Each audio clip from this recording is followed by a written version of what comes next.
오늘도 주님의 귀한 전을 찾아 나와 신령과 진정으로 예배하시는 우리 영혼교회 모든 성도님들과 성도님들의 가정에 하나님께서 주시는 크신 은혜와 풍성한 복이 넘쳐나시기를 주님의 이름으로 간절히 축원합니다. 우리 옆에 계신 분들하고 인사하겠습니다. 잘 오셨습니다. 은혜 받는 시간 되시길 바랍니다. 인사하겠습니다. 잘 오셨습니다. 요즘 인기 있는 영화 한 편이 있습니다. 제가 지난번에도 말씀드렸던 그 신의 악단이라는 영화가 지금도 상영이 되고 있습니다. 다른 이유라기보다는 신앙적인 영화라서 굉장히 좋은 영화입니다. 북한 땅에서 신앙생활하고 있는 사람들의 모습을 그려주고 있고요. 또 그 과정 중에 또 함께 신앙을 새롭게 시작했던 북한 군인들의 희생과 사랑, 이런 이야기들을 담고 있는 그런 영화입니다. 지난번 청년들과 함께 수련회 때 단체로 가서 관람을 하고 돌아왔는데요. 얼마나 울었는지 창피해서 큰일 날 뻔했습니다. 근데 지난주에 또 아내와 함께 한 번 더 보려고 갔습니다. 그래서 두 번째 보니까 덜 울겠지라고 생각하고 봤는데 또 많이 울고 왔습니다. 그 영화를 보면서 북한 땅에서 믿음과 신앙을 지키려고 노력하고 있는 그 사람들의 모습이 참 대단하다라는 생각도 들면서 한편으로는 내가 얼마나 참 편안하게 신앙생활을 하고 있는가를 뒤돌아볼 수 있는 아주 귀한 시간이었습니다. 실제로 북한 땅에 있는 많은 지하교회 성도들을 자유의 땅으로 인도하기 위해서 끊임없이 그 땅을 벗어나도록 돕는 이들이 있다라는 이야기를 제가 들은 적이 있습니다. 그 중에서도 유명한 이야기 중에 북한 땅에서 끊임없이 많은 성도님들을 중국을 통해서 한국으로 보내기 위해서 노력하는 한 성도님이 있다라는 이야기를 들었습니다. 그분은 중국 선교사님하고 끊임없이 연락을 취하면서 때가 되면 약속된 백두산 근처에 아주 한적한 곳에서 만나서 이제 중국을 통해서 자유의 땅으로 보내기 위해서 사람들을 이렇게 보내주는 그런 역할을 감당하는 한 이름 없는 성도님이었습니다. 그래서 끊임없이 1년에 한 번씩 혹은 1년에 두 번씩 그 일을 꾸준하게 감당하시다가 이제는 연세가 많이 드셔서 이제 그 일을 감당하기 힘들어 보이는 때가 되었다라고 그 중국 선교사님이 말씀하셨습니다. 그래서 한 번은 함께 모여서 또 그 땅을 이제 탈북하는 그러한 성도들을 인계받으면서 그 어르신에게, 그 성도님에게 이야기하기를 이제는 연세가 많으셔서 이제는 함께 이 탈북하는 인원들과 함께 중국 땅으로 함께 가시는 게 어떻겠습니까? 라고 마지막으로 물었다고 합니다. 그랬더니 그분께서는 눈가에 촉촉하게 눈물이 맺히시면서 하신 말씀이 하나님께서 나를 이 땅에 보내셨으니 하나님께서 그만하라고 하실 때까지 저는 이 땅에 남겠습니다 라는 이야기를 하며 조용히 뒤돌아서서 눈이 한없이 내리는 그 백두산 길을 내려가는 모습을 보았다고 합니다. 그리고 그 선교사님께서 말씀하시기를 그 성도님의 마지막 모습이었다라고 그 이후로는 그 성도님의 얼굴을 보지 못했다라는 이야기를 하셨습니다. 그 어렵고 힘든 그 고난의 땅을 다시금 찾아간다라는 것이 정말 쉽지 않았을 겁니다. 신앙과 믿음의 자유가 없고 찬양도 마음껏 소리 높여 부를 수 없는 그 땅을 향해 다시금 간다라는 것, 그리고 더 자유를 찾아갈 수 있는 기회가 도래했음에도 불구하고 그것을 포기하고 다시 그 땅으로 돌아간다는 건 정말 힘들고 어려웠을 것입니다. 그럼에도 그 성도님이 다시 그 북한 땅으로 돌아갈 수 있었던 이유는 단 하나였습니다. 하나님께서 그 땅을 위하여 나를 부르셨다라는 그 소명감이었습니다. 우리가 신앙생활하면서 이 신앙생활이 참 쉽지 않습니다. 어렵고 힘든 순간이 끊임없이 우리에게 다가옵니다. 그때마다 우리가 이 시간을 버텨낼 수 있는 힘은 우리도 마찬가지로 하나님께서 나를 부르셨다라는 이 소명의식이 우리 가운데 있기 때문입니다. 매일매일의 삶이 우리로 하여금 지치고 쓰러지게 하고 넘어지게 할 수는 있을지 모르겠지만 우리가 다시금 일어나서 이 길을 걸어갈 수 있는 이유, 믿음과 신앙을 지키며 살아갈 수 있는 이유는 우리에게는 하나님께서 부르셨다라는 그 소명의식이 있기 때문인 줄로 믿습니다. 우리 성도님들에게도 이러한 소명의식이 있기에 오늘 우리가 이렇게 함께 모여 예배하는 것이고 끊임없이 이 믿음과 신앙의 길을 걸어가고 있는 것입니다. 우리 성도님들에게도 이 소명의식이 너무나 중요할 텐데 목회자들에게는 이 소명의식이 너무나 중요합니다. 왜냐하면 목회자로서의 길이 어렵고 힘들기 때문에도 더욱이나 이 소명의식이 없다면 언제라도 이 길을 포기할 수밖에 없기 때문입니다. 소명의식은 신앙과 믿음 안에서 곧 목표며 또한 목적이 됩니다. 그래서 가장 중요한 부분이다라고 말씀드릴 수 있을 것 같습니다. 이러한 소명의 의식만큼이나 더 소중하고 중요한 것은 우리에게 주어진 이 소명의식을 잘 감당할 수 있는 능력이 있어야 한다라는 겁니다. 이러한 소명을 잘 감당하기 위해서는 무엇보다 내가 가지고 있는 능력이 아니라 하나님이 주신 능력으로 이 모든 것을 감당할 수 있는 성도의 삶이 되어야 하는 것입니다. 오늘 우리가 봉독한 성경의 말씀은 바로 이 소명에 대한 말씀입니다. 출애굽기 3장에 보면 하나님께서는 모세를 부르십니다. 살인자로 도망자로 미디안 광야에서 숨어 지내던 이 모세에게 하나님께서 찾아오셨습니다. 그리고 하나님께서 소명을 주시는데 그 소명은 바로 애굽 땅에 있는 이스라엘 백성들을 구출해내는 것이었습니다. 모세는 하나님께서 귀한 소명을 허락해 주셨으니 제가 그것을 감당하겠습니다 라고 말해야 하지만 오늘 우리가 봉독한 성경에도 나타나는 것처럼 모세는 이런저런 핑계를 대며 하나님 보낼 만한 자를 보내소서, 저는 보낼 만한 자가 아닌 것 같습니다 라고 끊임없이 핑계대고 거절하는 모습을 보여주게 됩니다. 하나님께서는 이렇게 거절에 거절을 더하는 모세를 향하여서 진노하셨고 하나님께서 말씀하시기를 내가 너와 함께 할 것이고 내가 너를 통해서 큰 일을 할 것이니 걱정하지 말고 그 일을 온전히 감당해라 라고 말씀하십니다. 이 모습 속에서 우리는 하나님께서 귀한 소명과 사명을 허락한 사람들의 모습을 보게 됩니다. 하나님께서는 모세에게만 사명을 허락하셨고 소명을 주신 것이 아닙니다. 오늘 살아가고 있는 우리에게도 분명한 사명과 소명을 허락해 주셨습니다. 중요한 것은 이 소명과 사명을 우리에게 허락해 주셨다라는 것은 알겠는데 우리가 그것을 어떻게 감당하며 살아갈 것인가 달려있다라고 생각합니다. 오늘 우리는 우리에게 주어진 말씀을 통해서 올 한 해 하나님께서 우리에게 맡겨주신 그 소명, 그 사명을 어떻게 잘 감당할 수 있을지를 함께 나누고 깨닫고 실천하고 나아갈 수 있는 우리 모두가 되기를 간절히 소망합니다. 그렇다면 오늘 말씀을 통해서 하나님께서 우리에게 주시는 깨달음과 은혜는 무엇이냐? 첫째로 하나님의 사명이 주어져도 엄청난 능력이 나타나지 않는다라는 것입니다. 오늘 우리가 봉독한 성경 말씀 10절에 보면 모세가 여호와께 이르되 오 주여 나는 본래 말을 잘하지 못하는 자니이다. 주께서 주의 종에게 명령하신 후에도 역시 그러하니라고 말씀하고 있습니다. 이 말씀은 하나님께서 모세에게 출애굽을 위한 그 일을 감당하라고 말씀하셨을 때 모세가 핑계대며 하나님께 이야기했던 말입니다. 모세는 실제로 말을 잘 못하는 사람이라고 그렇게 많은 유대 전승에 기록되어져 있습니다. 구체적으로 보면 모세는 순음 발음을 잘 못하는 사람이었다라고 이야기합니다. 순음이라는 건 입술로 발음하는 것을 말합니다. 우리나라로 말하면 미음이나 비읍, 쌍미읍 그리고 피읍 이런 발음들을 잘 못했다라고 그렇게 전해지고 있습니다.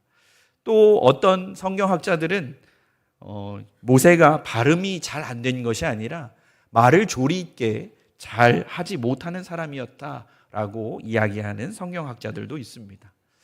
여러 가지 의견이 분분하긴 하지만 결론적으로 이야기하자면 결국 모세는 말을 잘 못하는 사람이었습니다. 그것이 발음이든 그것이 설득력이든 모세는 말을 잘 못하는 사람이었던 것입니다. 자신이 말 못한다라는 것을 끊임없이 하나님께 이야기했고 하나님께서도 알고 계셨다라고 말씀합니다. 그 이후에 다시 한번 모세가 이야기하기를 주께서 주의 종에게 명령하신 후에도 역시 그러하니라고 말씀합니다. 모세는 하나님께서 자신에게 엄청난 사명을 주셨음에도 불구하고 그 사명을 감당할 수 있는 능력은 여전히 없다라고 하나님께 이야기하고 있는 것입니다. 하나님께서 분명히 사명을 주셨는데 내 능력에는 아무런 변화가 없습니다. 여전히 저는 말을 못하는 사람입니다 라고 하나님께 이야기하고 있는 것입니다. 엄청난 사명을 감당하려면 그 사명을 감당할 수 있는 능력도 하나님께서 주셔야 하는데 왜 하나님 능력 안 주십니까? 라고 모세가 하나님께 따지듯 묻고 있는 것입니다. 엄청난 능력을, 엄청난 사명을 받았으면 당연히 엄청난 능력도 따라와야 하는데 저는 그러지 못한 것 같습니다. 그러니 저는 하나님이 보내실 만한 사람이 아닌 것 같습니다. 라고 이야기하고 있습니다. 사랑하는 성도님들 어떠십니까? 많은 사람들이 교회에서 직분을 받고 무엇인가 사명을 받으면 갑자기 나에게 하나님이 주시는 엄청난 능력이 나타나게 될 거라고 생각하게 됩니다. 그리고 엄청난 하나님의 능력으로 나에게 주어진 모든 일들을 너무나 잘 감당하게 될 것이다 라고 생각합니다. 그런데 우리 성도님들 현실은 어떻습니까? 별로 그렇지 않다라는 것을 많이 느끼실 겁니다. 모세가 말한 것처럼 하나님께서 저에게 명령하신 후에도 여전히 똑같습니다 라고 말하는 그 모습이 우리의 모습과 너무나 비슷하다라는 생각을 해보게 됩니다. 저는 올해로 목사가 된 지 이제 14년 차가 되었습니다. 제가 2013년에 목사 안수를 받았으니까요, 그 정도 시간이 지났습니다. 목사 안수는 중부연회에서 받게 됐습니다. 그러면서 목사 안수를 받을 때 저 말고도 86명의 전사님들이 같이 목사 안수를 받았습니다. 연회의 꽃은 목사 안수다라는 말이 있듯이 목사 안수식은 굉장히 엄숙하면서 또 화려하면서 거룩한 그렇게 이루어지게 됩니다. 저는 개인적으로 이 목사 안수식을 맞이하면서 사실 많은 기대를 했습니다. 하나님께서 어떤 능력을 부어주실까? 하나님의 능력으로, 하나님의 종으로 세워주셨으니 이 부족한 종에게도 하나님의 능력을 일할 수 있는 아주 막대한 능력을 부어주시지 않을까라는 기대를 하며 사실 그 안수식에 참여했습니다. 긴장도 많이 했고 그 순간이 되면 어떤 일이 벌어질까 설레이기도 했습니다. 그런데 막상 목사 안수를 받을 때 8명의 목사님들께서 감독님들과 함께 안수해 주셨는데 아무 기억도 없고 그저 안수하는 그 손의 무게가 너무 버거웠다라는 생각밖에 남지 않습니다. 너무 힘들게 이 목에 힘을 주고 버티다 보니까 정신 차려 보니까 안수가 끝났습니다. 그리고 나서 저는 생각하기를 하늘에서 비둘기 같은 성령이 임하셔서 내 마음을 감동시켜서 하나님의 능력으로 세워주시는 것 아닐까라고 생각했지만 여전히 아무것도 변화된 건 없었습니다. 목사는 되었지만 변한 게 아무것도 없었습니다. 여전히 제가 살아가는 환경과 상황은 그대로였고 저의 능력도 그대로였습니다. 그저 바뀐 건 안수진 전도사님이라고 불렀던 사람들이 이제 안수진 목사님이라고 불러주는 것, 그거 하나만, 호칭만 바뀌었습니다. 목사가 되면 엄청난 능력을 소유하게 되고 설교하면 모든 성도님들이 은혜 받고 교회가 성장하고 부흥할 것이라는 생각을 했습니다. 그런데 변하는 것은 아무것도 없었습니다. 여전히 그대로였습니다. 그러면서 저도 모르게 하나님께 기도하기를 조금의 불평을 섞기 시작했습니다. 하나님의 일을 맡기셨으면 그래도 조금은 능력을 주셔야 하는 거 아닙니까? 아니면 뭐 대단한 거 하나는 주셔야죠 라고 기도하는 저의 모습을 보게 됐습니다. 그런데 하나님은 아무런 대답도 하지 않으셨습니다.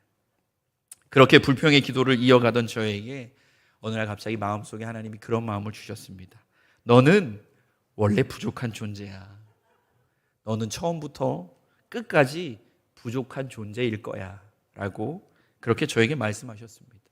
그러면서 덧붙이시기를 네가 부족하니까 하나님만 의지하면 돼. 그렇게 말씀하셨습니다. 이것이 하나님의 일을 시작하는 첫 번째 단추라고 저에게 말씀하셨습니다. 하나님께서 부족한 종을 선택하셨고 저를 사용하심에 감사하면서 저의 능력이 아니라 하나님께 의지하면서 기도하면서 나아가라고 그렇게 말씀해 주신 것입니다. 2026년 우리 영혼교회 성도님들은 어떤 직분이나 어떠한 사명을 하나님께서 맡겨주셨습니까? 어떤 분들은 집사님의 직분으로, 어떤 분들은 권사님의 직분으로, 또 어떤 분들은 장로님의 직분으로, 누구에게는 찬양대로, 또 누구에게는 교사로, 정말 각자의 많은 분야에서 하나님께서 하나님의 일을 감당할 수 있도록 부르셨을 것입니다. 그런데 이 일이 나에게 맡겨진 후에도 사실은 나에게 갑자기 엄청난 하나님의 능력이 나타나는 것은 아닙니다. 하나님의 사명은 나의 엄청난 능력으로 채워지는 것이 아니라 하나님만을 의지하는 그 기도로 채워지는 것인 줄로 믿습니다. 하나님께서는 엄청난 능력을 주심으로 나에게 주어진 사명을 잘 감당하도록 만드시는 분이 아니라 나 스스로 나의 부족함을 깨닫고 하나님만을 의지함으로 기도할 수밖에 없는 우리로 만들어 가시는 분이십니다. 우리에게 하나님의 사명이 주어졌다면 우리는 하나님께 능력을 달라고 떼를 쓸 것이 아니라 부족한 내가 하나님의 종임을 고백하며 하나님께 기도하며 하나님께 도와달라고 매달릴 수 있는 우리가 되어야 하는 것입니다. 권사님이라면 권사님의 직분에 맞는 기도 생활이 있어야 하고 집사님이라면 집사님의 직분에 맞는 기도 생활을 해야 합니다. 그 기도가 곧 하나님 앞에 우리의 겸손을 아뢰는 것이며 하나님의 능력으로 우리에게 맡겨진 사명을 감당할 수 있도록 인도하는 길인 줄로 믿습니다. 나에게 주어진 어떠한 사명이 있다면 그 사명에는 분명 합당한 기도 생활이 따라가야 하는 것입니다. 하나님의 사명이 주어진다고 해서 우리에게 갑자기 도깨비 방망이처럼 뿅 하고 하나님의 엄청난 능력이 나타나지 않습니다. 그래서 우리는 기도해야 되고 그래서 우리는 더욱 하나님을 의지하며 매달릴 수 있는 성도가 되어야 합니다. 올 한 해 하나님이 나에게 주신 사명이 있다면, 소명이 있다면 그 모든 것을 감당하기 위해서 더욱 열심히 기도의 자리를 찾고 기도할 수 있는 귀한 성도님들의 삶이 되시기를 간절히 부탁을 드립니다. 둘째로 오늘 말씀은 하나님은 우리에게 조력자를 보내신다라고 말씀합니다. 오늘 말씀 16절에 보면 그가 너를 대신하여 백성에게 말할 것이니 그는 내 입을 대신할 것이요 라고 말씀합니다. 끊임없이 자신은 말을 못하는 사람이라고 핑계대고 도망하기를 소망하고 있는 이 모세에게 하나님께서 하나님의 방법을 알려주십니다. 레위 사람 너의 형 아론이 있지 아니하냐? 그에게 말을 전할 수 있도록 그에게 역할을 감당할 수 있도록 해라. 내가 직접 말할 수 없다면 너의 형 아론을 통해서 백성들에게 하나님의 말을 전달할 수 있도록 해라 라고 말씀하고 있습니다. 이것은 하나님의 방법입니다. 나에게는 하나님의 일을 감당할 수 있도록 엄청난 능력을 주시지는 않을지 모르겠지만 주변에 나를 도울 수 있는 하나님께서 보내주시고 준비해 주신 조력자들을 하나님께서 붙여주신다라고 말씀해 주십니다. 아론은 모세의 말을 대신하여서 이스라엘 백성들에게 하나님의 말씀을 전하는 대변인의 역할을 감당했고 모세는 아론에게 하나님과 같은 사람으로서 아론이 평생에 의지하고 살아갈 수 있는 사람으로 나아가게 된 것입니다. 실제로 우리가 성경을 보면 출애굽기서에서도 아론은 모세가 40일 동안 시내산에 올라가 있을 때에 백성들로 하여금 홀로 남아져서 두려워함으로 백성들의 말을 듣고 결국에는 우상, 황금소를 만드는 일에 동참하게 되는 모습을 보게 됩니다. 그러니까 아론은 모세가 없으면 무엇을 어떻게 해야 할지 몰라서 당황해하고 또한 올바른 방향을 잡지 못하는 사람이었다라는 것입니다. 반대로 모세에게 있어서 아론이 없으면 하나님의 말씀을 잘 전달하기에 어려운 사람이었다라는 것입니다. 아론에게는 모세가 반드시 필요했고 반대로 모세의 사역 가운데 아론은 매우 중요한 역할을 감당하는 사람이 되었습니다. 서로에게 필요한 사람이었고 서로에게 힘이 되어주는 사람이 되었다라고 성경은 말씀합니다. 우리에게 하나님께서는 사명을 허락하실 때에 분명 우리를 도울 수 있는 아주 소중하고 좋은 사람들을 붙여주시는 분이십니다.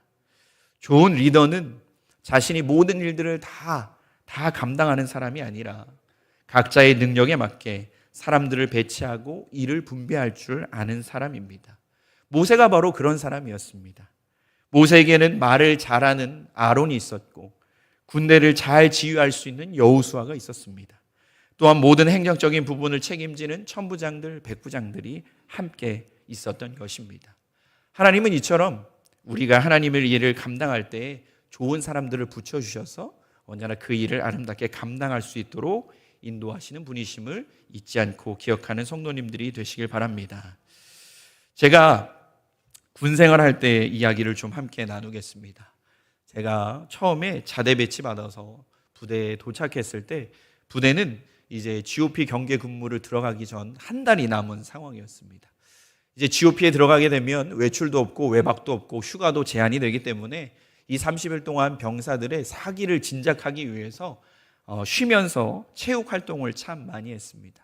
근데 체육 활동을 많이 하는데 겨울이다 보니까 축구는 하기 힘들고 족구를 많이 했습니다. 그런데 저희 부대의 부대장님과 옆 부대의 부대장님이 군대 동기였습니다. 그래서 시간이 날 때마다 양쪽 부대가 나와서 족구 경기를 하게 됐습니다. 그런데 안타깝게 된 것은 제가 자대에 배치받았을 때 듣기로는 30번 경기를 했는데 단 한 번도 우리 부대가 이긴 적이 없었습니다. 그래서 자존심이 강했던 이 부대장님께서 몹시 화가 나 있는 상황이다. 그러니까 신병들은 조심해라 라는 그런 이야기가 저희들에게 전해 주었습니다. 그런데 어느 날 한 말년 병장이 나서서 그 부대장님을 찾아갔습니다. 그러면서 이야기하기를 제가 옆 부대와의 족구에서 승리할 수 있도록 최선을 다할 테니 저에게 휴가를 보내주십시오 라는 제안을 했습니다. 알고 보니까 이 병장님께서는 부대의 사고로 인해서 휴가가 제한되어서 징계를 받은 사람이었습니다. 그러니까 말년에 얼마나 휴가를 가고 싶었겠습니까? 그래서 그러한 제안을 하게 됐고 결국 자존심이 강했던 부대장님은 오케이라고 이야기하셨습니다. 그래서 이 병장은 하루 종일 돌아다니면서 온 부대를 돌아다니면서 족구와 관련된 사람들을 끌어모으기 시작했습니다. 그런데 이 병장은 족구를 할 줄도 모르고 규칙도 모르는 그러한 사람이었습니다. 그런데 무조건 휴가를 가기 위해서 주변에 많은 사람들을 끌어모았습니다. 일주일이 지나고 부대장님 앞에서 이제 이 족구팀에 대한 브리핑을 시작했습니다. 점수판을 넘기는 사람은 대학 다닐 때 수학과를 전공한 사람이었습니다. 족구장 라인은 유명한 대학교 미술과를 전공한 사람이 족구 라인을 그었습니다. 실용음악과 보컬 전공자가 점수가 날 때마다 점수를 소리 크게 외쳐 불렀습니다. 200m 단거리 선수가 볼보이를 했고 족구대 경기의 선수는 태권도 학과 선수, 그리고 체대 세파타크로 동아리 선수, 그리고 생활체육 전공하는 그러한 사람으로 꾸렸습니다. 그리고 4명이었으니까 마지막 선수는 그 유명한 협성대학교 신학과인 저였습니다. 족구 경기가 어떻게 됐겠습니까? 졌으면 얘기도 안 합니다. 30번 지고 처음으로 이겼습니다. 저희 부대가 이겼고 기분이 좋았던 이 부대장님께서는 그 운동이라고는 족구는 아무것도 할 줄 몰랐던 그 병장에게 휴가를 9박 10일을 하사하셨습니다. 대단한 일이었습니다. 완벽한 경기를 펼쳤고 그 경기에 가장 수훈 선수는 저였다라는 그런 이야기를 함께 전달합니다. 아무것도 운동을 할 줄 몰랐던 그 병장은 결국 기쁜 마음으로 휴가증을 들면서 저희를 쳐다보면서 부럽지 하는 모습으로 휴가를 나갔습니다. 자신의 능력은 아무것도 없지만 주변에 자신을 도와줄 수 있는 사람들을 다 부르고 모았더니 엄청난 능력을 발휘하게 되는 모습을 보게 됐습니다. 하나님도 언제나 우리에게 이렇듯 조력자를 보내주십니다. 혹시라도 나에게 주어진 사명이 혹은 그 소명이 너무 감당하기 버거우시다면 주위를 둘러보시길 바랍니다. 하나님은 무섭도록 나를 위해 준비시키시고 도와줄 수 있는 아름다운 사람을 우리에게 보내주십니다. 그와 더불어 협력하고 함께 하나님의 일을 감당하며 나아가는 것, 이것이 바로 신앙생활인 것입니다.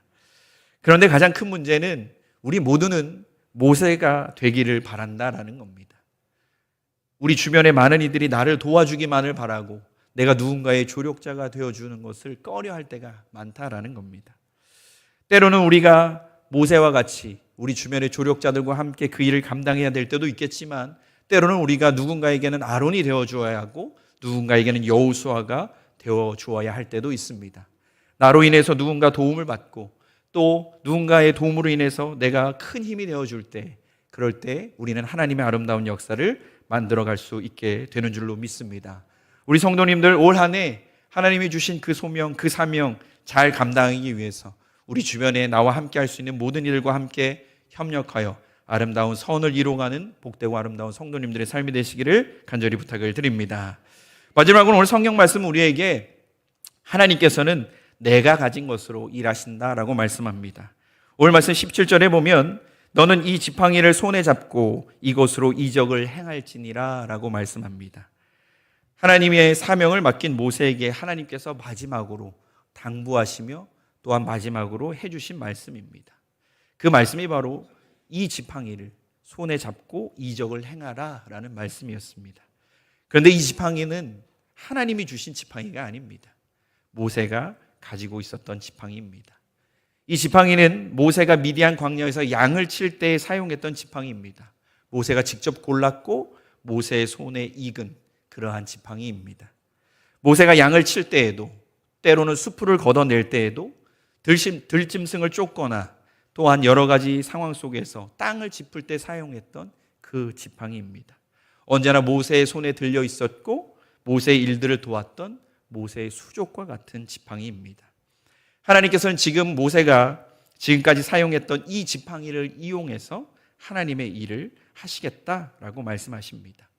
새롭게 모세를 위하여서 지팡이를 주신 것이 아니라 모세가 여전히 가지고 있고 앞으로도 가지고 가게 될 이 지팡이를 통해서 하나님께서 일하시겠다라고 말씀하십니다. 모세는 이 지팡이를 들고 모든 하나님의 역사를 만들어 갔습니다. 나일강의 그 모든 강물이 피가 되게 만들 때도 이 지팡이를 사용했고 홍해 바다를 가를 때에도 이 지팡이를 모세는 사용했습니다. 하나님은 오늘 말씀하시기를 하나님의 것이 아니라 지금 내가 가진 것을 통해서 하나님께서 일하시겠다라고 말씀하시는 것입니다. 우리에게 주어진 것, 작은 것일지라도 결국 하나님은 그것을 통해 역사하시는 분이심을 우리에게 말씀해 주고 있는 것입니다. 돌아오는 목요일이면 우리 장로님께서 오늘 기도해 주신 것처럼 우리 청년들 18명과 함께 말레이시아로 단기 선교를 떠납니다. 청년들에게 있어서 해외 단기 선교라는 건 참 쉬운 일은 아닙니다. 어떤 분들은 청년들이 해외 여행하듯 다녀오면 되는 거 아닌가라고 이야기하시는 분들도 계십니다. 그런데 우리 청년들이 참 무식하게 가면 일만 하다 옵니다. 저는 좀 쉬어가면서 하고 싶은데 젊은 청년들이라 그런지 끊임없이 열심히 일만 하다 돌아오게 됩니다. 개인적으로 부담해야 될 비용도 만만치 않습니다. 청년들이 티켓 비용으로도 수없이 많은 돈을 쓰게 됩니다. 사실 그 돈이면 청년들이 아마 3박 5일 동안 동남아시아 어느 국가에 가서도 정말 신나게 놀다 올 수 있는 그러한 비용입니다. 그럼에도 청년들은 그 비용을 다 스스로 감당하면서 힘들고 어려운 길을 스스로 선택합니다. 그곳에 가서 많은 이들을 섬기고 복음을 전할 수 있는 일에 최선을 다하게 됩니다. 가면은 날도 덥고 힘들지만 육체적 노동도 참 많이 해야 됩니다. 삽질, 곡괭이질 이런 것도 많이 해야 되고요. 교회가 혹시라도 무너지거나 보수가 필요한 곳이 있으면 그것도 보수하게 됩니다. 어린 아이들과도 함께 나누며 복음을 전해 주어야 하고 또 축구도 해야 되고 예배도 드려야 하고 할 일이 정말 많습니다. 그런데 참 신기한 것은 그곳에 가서 할 일은 많은데 그 할 일에 마땅한 청년들을 하나님께서 보내주신다라는 겁니다. 분명 본인들이 지원해서 가고 싶다라고 이야기한 청년들이 함께 하는데도 불구하고 정말 필요한 모든 것들을 잘 그 재능을 갖고 있고 달란트를 가지고 있는 청년들이 함께 하게 됩니다. 누구는 CCD를 잘하고 누구는 찬양의 달란트가 있고 그림을 잘 그린 청년들도 있고 또 영상과 사진을 잘 찍는 청년들도 있습니다. 또 태권도를 잘하는 청년도 있고요. 간호사로 의무적인 일들을 잘 감당해주는 청년들도 있습니다. 알게 모르게 뒤에서 뒷정리를 잘해주는 청년들도 있고 물건들을 잘 챙겨서 어려움이 없도록 신경 써주는 청년들도 있습니다. 무엇인가를 잘 해서 선발된 청년들이 아니라 자신들이 가겠다라고 자신들이 신청해서 모인 청년들인데 신기하게도 하나님은 그들이 가진 작은 것들을 아름답게 쓸 수 있도록 그렇게 만들어 가시는 분이십니다. 처음에는 보이지 않았던 그 청년들이 가지고 있었던 작은 것들이 하나님의 일을 감당함으로 더욱 아름답게 빛날 수 있는 그런 모습을 참으로 많이 보게 됩니다. 사랑하는 우리 성도님들은 어떤 것을, 무엇을 가지고 계십니까? 모세에게는 그 작은 지팡이가 있었다면 우리 성도님들에게는 무엇이 있으십니까? 하나님께서는 생명이 없는 그 하찮은 그 지팡이 하나로도 하나님의 엄청난 일을 이루어 가셨습니다. 하물며 우리가 가진 작은 것을 통해서 하나님께서는 당연히 일하시는 분이십니다. 우리 성도님들에게 다시 한번 묻겠습니다. 우리 성도님들은 무엇을 가지고 계십니까? 하나님의 일을 하려면 엄청난 재물적 능력이 있어야 하느냐? 그렇지 않습니다. 말 잘하는 능력이 있어야 하느냐? 그렇지도 않습니다. 하나님의 일을 감당하기 위해서는 내가 가진 성품들, 내가 가진 작은 마음들, 내가 열심히 노력하고 있는 작은 섬김들, 그리고 누군가에게 나눠줄 수 있는 나의 작은 사랑들, 하나님께서는 충분히 이러한 것들로도 하나님의 아름다운 역사를 만들어 가시는 분이심을 믿음으로 나아가시길 소망합니다. 하나님께서는 나의 꼼꼼한 성격을 통해서도 일하십니다. 나의 성실함을 통해서도 일하시고 나의 작은 달란트를 통해서도 일하시는 분이십니다.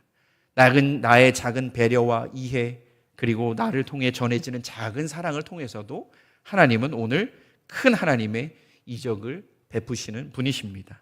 돈, 명예, 권력만이 능력이 아닙니다.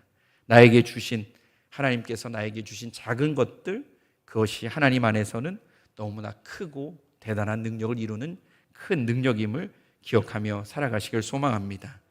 하나님께서는 오늘도 우리에게 물으십니다. 내가 가진 것은 무엇이냐? 너는 무엇으로 나의 능력을 나타나게 할 것이냐? 라고 우리에게 묻고 계십니다. 올 한 해 우리가 가진 그 작은 것을 통해서 하나님의 아름다운 역사를 만들어갈 수 있는 복되고 아름다운 성도님들의 삶이 되시기를 간절히 부탁을 드립니다. 말씀을 정리합니다. 하나님께서 사명을 우리에게 허락하신다고 해도 갑자기 우리에게 엄청난 능력이 나타나진 않습니다. 그 능력이 아니라 우리는 하나님의 도우심으로 말미암아 나아갈 수 있기를 위해 기도하는 것, 그것이 곧 우리의 능력이 되는 줄로 믿습니다. 하나님께서는 하나님의 능력을 감당할 수 있도록 우리에게 좋은 조력자를 보내주십니다. 그리고 때로는 내가 좋은 조력자가 되어주기를 하나님은 원하십니다. 마지막으로 하나님은 내가 가진 것으로 일하십니다. 비록 내가 가진 것이 작다고 느껴질지라도, 실제적으로 작은 것일지라도 그것이 하나님께 맡겨지는 순간 하나님은 그것을 통해 엄청난 일을 행하시는 분이십니다. 올 한 해 하나님을 향한 그 헌신의 자리를 회피하거나 도망하는 모세와 같은 모습이 아니라 하나님께서 맡겨주신 그 아름다운 사명을 아름답게 감당함으로 주님의 귀한 역사가 우리 영흥교회 가운데, 우리의 삶 가운데 함께 할 수 있기를 주님의 이름으로 간절히 축원합니다.